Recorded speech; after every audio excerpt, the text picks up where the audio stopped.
we'd like to discuss the fate of the secular project and the fate of the secular idea. Here is this secular conception of politics, which was alien to the Islamic world. The Islamic world didn't know the distinction between God's realm and Caesar's realm, yet secularism comes knocking at the gates of that world and reshapes its politics. Whenever I think about these subjects, I always begin with, again, forgive me for saying it this way, I begin with some of the basic remarks you yourself have taught us about the way Muslims view politics and the way Christendom viewed politics. And I think the way one of your many lessons to us is that in Christendom, one rendered unto God what's God, and one rendered unto Caesar what's Caesar. Now, in the Islamic tradition, it was different. Mm-hmm. It did not make that distinction between God's realm and Caesar's realm. Right. Until, I would think, again, learning from this vast subject and what you've written, then comes Mustafa Kemal Ataturk in the 1920s. And he introduces that fundamental distinction between God's realm and Caesar's realm. Is that a fair way? Well, I wouldn't say he introduced it. It was already being discussed, but he made it part of the process of government. Right. He was the first to do that. So he disestablished Islam. Exactly. He decided that Turkey is a secular republic. Right. Now, it's curious. The discussion of secularism began with an initial difficulty, that there was no word in Arabic or Persian or Turkish for secular or secularism. So this new word, Almani, for secular, is that new? That's borrowed from the Christians. Borrowed from the Christians. I mean, Arabic, unlike Persian and Turkish, Arabic is a Christian language, yes, as well as a Muslim language. There were important Christian communities with an important Christian literature in Arabic. Christians needed a word for it, obviously. And that's a very nice, that's something I hadn't, you would say Arabic is both a Muslim and a Christian language. Yes. And the Arabic-speaking Christian communities provided that piece of vocabulary that was needed. In Turkish, there are no Turkish Christians, and the Turks didn't have a word for it, and they needed it more urgently because the language of government was Turkish. So what did they do? Did they coin a term for it, or? They did. They tried several, and it didn't work. The first one was Ladini. Right. Non-religious. Non-religious. Yes. But that could also mean irreligious. Right. And obviously that has a different application. That's not a happy, huh? Yes. No. Eventually they decided that they had to borrow a word. So the word that's used in Turkish is laik. Right. Which from is the French. Right. From the French. Which is no, it shows you its alienness, if you will. Exactly. Yes. And that's the word in the Turkish constitution and anywhere else where they need it. Laiklik is the abstract form. So these traditions of secularism, you would take them back to the 20s and to the Kemalists. I think so. There is some discussion before that, but it doesn't amount to very much. The first serious attempt was Kemalist revolution in Turkey. The difference is very clear. In Christendom, the difference is there from the beginning. Yes. Because Christianity was the religion of a persecuted minority for centuries before they succeeded in converting the emperor. Right. And after that, they could be the persecutors instead of the persecuted. No. But in Islam, it's the religion of the state from the beginning. Right. The first state is the Islamic state. Right. And the Prophet was not only the founder of religion, he was the founder of a state and indeed of an empire. Now, betraying, I believe I am completely secular. La dini, we'll use that term. But I think there is probably some historiography in me buried deep by my Shia ancestors. And I have this thought about what happened in Islamic history, which is, of course, Shiaism given a kind of modern cast, which is that the Umayyad Empire was the first secular state. That the fall of the fall of the caliphate, after the death of the fourth caliph, after the assassination of Imam Ali, there begins the Umayyad world, and I have my sense of it is that this was a secular state.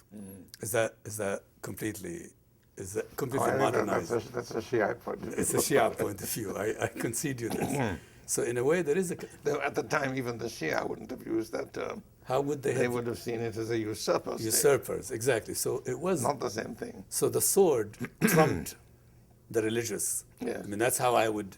Looking at the change of the caliphate, looking at the loss, looking at the shift of power from the Hijaz to Damascus, you can begin to argue that from the beginning Islam, though not in doctrine, knew a distinction between God's realm and Caesar's realm. That again, perhaps shaped by a certain Shia interpretation of history. Yes. I view Muawiyah and his son Yazid as thoroughly secular rulers. Is that just too much of a... There is no word for secular. Yes, there is no word for secular. Those who approved them saw them as the proper religious leaders. Those who disapproved them saw them as usurpers. Yes. So what happens, in fact, so the Kemalist doctrine comes into Turkey. Yes. And this is an avowedly secular doctrine. It is now an avowedly secular doctrine. Right. It is part of the constitution of the Turkish state. Okay. And is strictly enforced for a very long time. You had this curious episode when the present government took power in Turkey. The Prime Minister went with his wife to Washington, right, where they were received by the President. And his wife wore the veil. Right. And there were pictures, of course, from various newspapers in Washington of the Turkish Prime Minister and his veiled wife being received in the White House by the President and his wife. Now, in Turkey, that was impossible. Right. Because women are not allowed to wear the veil in public places. Right. So you had the paradoxical situation that the Turkish Prime Minister's wife had more freedom in Washington than in Ankara. Right. It is a great irony. It is a great irony. Yes. And he staged it deliberately. And yes. He knew what he was doing, and very effectively. Which is a way of sticking it to the Kemalists and to the modernists, saying, look, even the West tolerates this. Yes. But you folks are more royalist than the king, if you will. Right. You know, more secular than the West. And more Catholic than the Pope. Exactly, so to speak. Now, what happens in the successor states to the Ottoman Empire and the Arab states? They're watching the performance of the Turkish state. Yes. They see that Kemal is a big success. Do they not see it this way? Is that not? They don't seem to have been interested in borrowing that particular aspect of Kemalism. Is that right? I mean, is it like Kemal, like what would we say, where did Kemalism, as it plays out in Turkey, now in the rest of the Islamic world, is this experiment being admired, emulated, followed? Are people damning the Turks for having abandoned Islam, or some of them being inspired by them? At the time, there were some who were inspired, but I'm not aware of any other Muslim state that went as far as the Turks in disestablishing Islam. Right. No one went as far. No. Okay. What about the Arab states at this period? Now they are under the mandatory states. I mean, there's usually some sort of clause in the constitution or in the basic laws. Sometimes it says Islam is the law of is the religion of the state. Sometimes it says Sharia is the principal source of legislation. Right. That's a form frequently used. Some indication of the priority of Islam. Now, was the Wafd interlude in Egypt from the 1920s until the fall of the monarchy in 1952, was this a fairly secular enterprise? Fairly secular, right. Yes. The Copts were prominent in the life of the country. It was fairly secular, though I don't think they made any change in the law or the constitution. Right. Now, what about the national security states, i.e., someone like Nasser steps forth, claims power, puts the Muslim Brotherhood to flight, hangs Sayyid Qutb, the future Lenin, if you will, of the Islamists. And that's a secular enterprise, is it not? Oh, certainly, yes. But it's an alien notion. Right. And at the present time, I would say, is increasingly being rejected. Right. Now, to broaden the discussion just a bit from the Arab states, I've always been interested in what happened in Pakistan, because you have an irony in Pakistan, that the Muslim assimilates, the Muslim modernist, a man by the name of M.A. Jinnah. He wasn't even known as Muhammad Ali Jinnah. He was M.A. Jinnah Esquire, a barrister at law, who leads the Muslims of India into this promised land of Pakistan. He himself was married to a Parsi woman. He himself favored Scotch as his drink. He did not, he was a Khoja, he was a Ismaili by, I believe, from a very marginal community.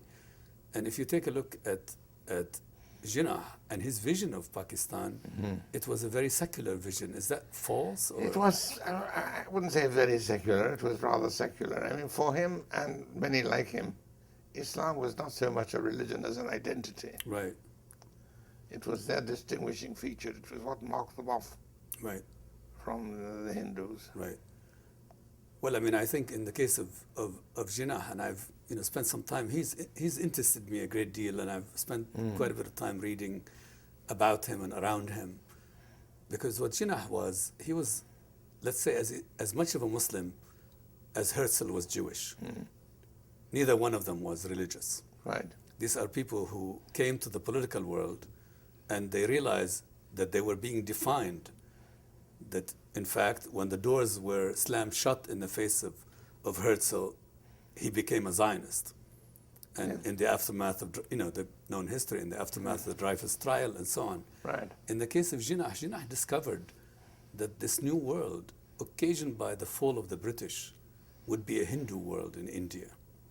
The overwhelming majority. Exactly, and not only that, they were the overwhelming majority, but the Muslims had fallen behind the Hindus in that crucial 100 years between the mutiny in 1857-58 and the partition in 1947. Yes. So I see Jinnah as this kind of, I think Pakistan was a default choice of people who have fallen behind.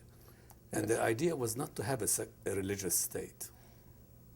No, I think they saw Islam not so much as a religion in the strict sense of the word, but rather as an identity, right, as a political and cultural identity. Right. I visited Pakistan only once, and that was quite early in the history of the state. And it was really quite amusing. For example, as it was officially a Muslim state, alcohol is forbidden, but it was readily available. Any hotel or restaurant would be able to serve drinks, officially only for non-Muslims. Right. But Muslims could have them too, provided that they were certified alcoholics. Yes, they have to have a statement that they're certified alcoholics. Yes, if they are certified. It's a forgiving world.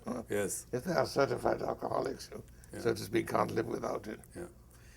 I think of something again that you wrote about a point of rupture, if you will, that there is a piece you wrote called The Return of Islam, which is, of course, both the title is memorable and the phenomenon, that I think that we can look back on, particularly the rise of Islamism in Arab politics.